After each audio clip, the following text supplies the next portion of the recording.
हैं। बढ़ते आगे, बात अब जरा हिजाब की करते हैं। जहां नाजरीन, मुल्क के अंदर जिस तरह से हिजाब का मामला काफी तूल पकड़ रहा है, हिजाब के मामले को लेकर कर्नाटक में ये शुरू हुआ था पाबंदी को लेकर। उसके बाद ही कर्नाटक हाईकोर्ट की जानिब से उस मामले पर सुनवाई हुई है, फैसला आया है कि फैसले के बाद ही जिस पर लगातार पाबंदी बरकरार है और अब उसके बाद ही जो अर्जी गुजार है उन्होंने सुप्रीम कोर्ट का रुख किया है। अब जो है खबर कि हिजाब पाबंदी को सुप्रीम कोर्ट में चैलेंज करेगी। मुस्लिम पर्सनल लॉ बोर्ड की जानिब से उन्होंने कहा कि वो भी सुप्रीम कोर्ट का दरवाजा खटखटाएंगे। जी बिल्कुल, all India Muslim personal law board की लीगल कमेटी और सेक्रेटरीज की ऑनलाइन मीटिंग में यह फैसला किया गया है। मीटिंग में बाज़ाब्ता तौर पर कन्वीनर यूसुफ हातिम मच्छाला साहब सीनियर एडवोकेट हैं, जनाब MR शमशाद एडवोकेट ये भी हैं, जनाब ताहिर हकीम साहब एडवोकेट, जनाब फुजैल अहमद अयूबी साहब एडवोकेट, नियाज अहमद फारूकी एडवोकेट के अलावा बोर्ड के सेक्रेटरी मौलाना मोहम्मद फजल रहीम मुजद्दिदी के अलावा मौलाना मोहम्मद उमरैन महफूज रहमानी भी थे, कासिम रसूल इलियास भी थे, साथ में कमाल फारूकी भी थे, मौलाना सगीर अहमद रशादी भी थे और अमीर शरीयत हैं ये कर्नाटक के मौलाना अतीक अहमद बस्तवी, जनाब के रहमान खान भी इस मीटिंग में शामिल हुए। और बाज़ाब्ता तौर पर यह तय किया गया इस मीटिंग में कि हिजाब के सिलसिले में कर्नाटक हाई कोर्ट के हालिया फैसले का जायज़ा लिया गया और यह महसूस किया गया है कि इसमें बहुत से नकाइस हैं, बहुत सी कमियां हैं, इसमें फ़र्द की आज़ादी को पूरी तरह से नज़रअंदाज कर दिया गया है और इस्लाम में किस अमल को लाजमी दर्जा हासिल है और किसको नहीं, इसके बारे में अदालत ने अपनी राय से फैसला करने की कोशिश की है। हालांकि किसी भी कानून की तशरीह का हक उस कानून के माहिरीन को होता है, इसलिए कानून शरीयत का कोई मसला हो तो इसमें उलमा की राय को अहमियत हासिल होगी, लेकिन फैसला में इस पहलू को पेश नज़र नहीं रखा गया है। इसलिए अदालत के इस फैसले से इंसाफ के तकाजे पूरे नहीं हो सके, चुनांचे इसे सुप्रीम कोर्ट में चैलेंज किया जाएगा। ये मुस्लिम पर्सनल लॉ बोर्ड की जानिब से जारी जो बयानियां हैं वो मैं आपको बता रहा हूं। अब वजह तौर पर मुसलमानों में एहसास पैदा हो रहा है कि अदालतें भी शरई व मजहबी तकाजे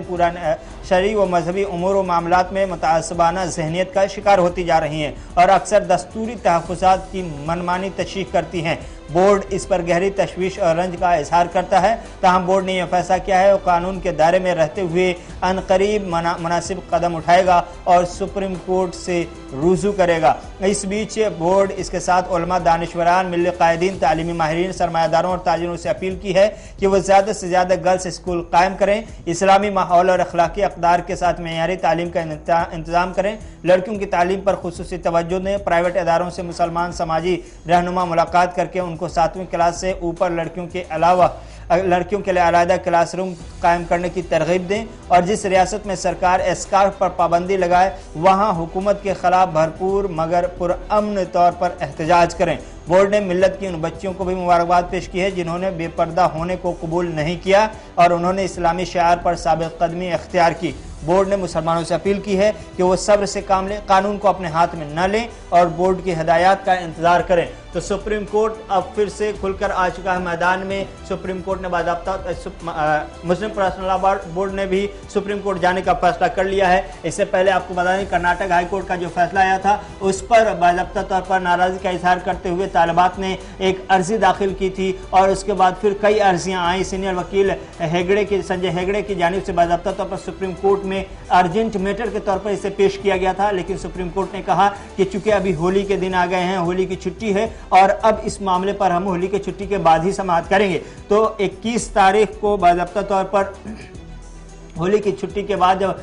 21 तारीख को कोर्ट की अदालती कार्रवाई जब शुरू होगी उसके बाद मुमकिन है कि नई तारीख मिले कि सुप्रीम कोर्ट में इस मामले पर समाअत कब होगी। तब तक के सुप्रीम कोर्ट में एक और अर्जी पहुंच जाएगी, ज़्यादा इम्कान ऐसा ही है मुस्लिम पर्सनल लॉ बोर्ड की तरफ से और मुस्लिम पर्सनल लॉ बोर्ड की अर्जी को भी उसी अर्जी के साथ मुंसलिक कर दिया जाएगा, ऐसे इम्कान हैं। लेकिन ये सब अदालती कार्रवाई है। अदालती कार्रवाई 21 तारीख से शुरू हो रही है फिर से और उसमें तय होगा कि सुप्रीम कोर्ट हिजाब मामले पर कर्नाटक हाई कोर्ट के फैसले को किस तरह से देखता है और मुस्लिम उलमा और दानिशवरान के साथ साथ शरई कानून को लेकर के किस तरह से तशरीह की गई है, किस तरह के नताए सामने आ रहे हैं, उन तमाम हवालों से बाज़ाब्ता तौर पर सुप्रीम कोर्ट में बहस होगी और फिर फैसला आएगा। लेकिन सुनवाई कब से शुरू होगी इस मामले पर यह तय किया जाएगा 21 तारीख को, क्योंकि 21 तारीख को ही इस मसले की समाअत हो ऐसा शायद मुमकिन नहीं है, क्योंकि उस रोज बहुत सारे मैटर है पेंडिंग है, बड़े बड़े केसेज है जो फंसे हुए हैं, उनको बाज़ाब्ता बाकायदा तौर पर समाअत के लिए वक्त दिया गया है और मुमकिन है कि